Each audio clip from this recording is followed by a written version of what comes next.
All right, we're going to move on then to our fourth safety commitment, which is exercising a questioning attitude using validate and verify.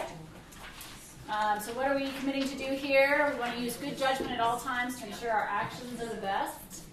And why do we do this? We want to reduce the chance that we'll make a mistake in a high-risk situation and help ensure that work activities are stopped when uncertain or unsafe conditions are identified. So we do this by validating, asking the question, does this make sense to me? And verifying, check it out with an independent expert source. It doesn't. It's not about asking the questions, it's about questioning the answers here. So a little bit more about validate. This is like your internal clock, your BS meter, your smoke detector, your gut feeling. This is that, you're bringing this information in and you're trying to process it. Does it make sense to me? Is it right based on what I know? Is it what I expected? And does this information fit in with my past experience or other information I have at this time?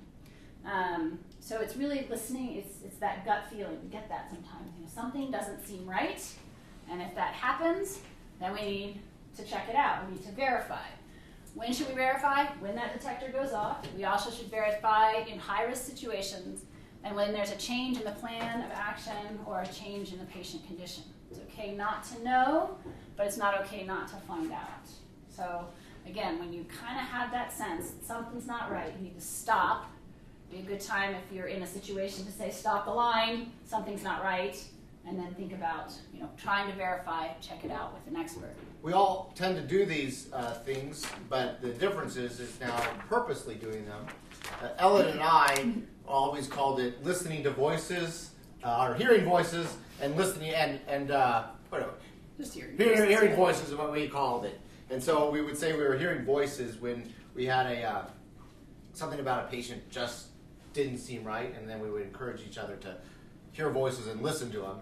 And so like one night, Ellen woke up in the middle of the night and she's like, oh, I'm hearing voices about this patient today. And so she listened to them and ordered a CT scan at 3 a.m. and they did have appendicitis. And so we all have this in healthcare. It's that gut feeling, but it's purposely listening to those voices or validating and verifying. And our tendency sometimes is to try to negate, to come up with every reason why the gut feeling isn't it's going to be okay, instead of just stopping and really trying to verify what is that information that's coming that's not right, and going further with that.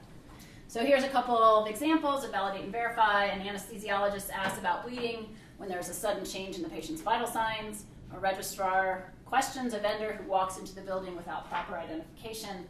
And a radiology tech calls the physician when the reason for the exam does not match the test ordered. So again, a minute to sort of read through the next validate and verify activity. Just take a minute to read through those.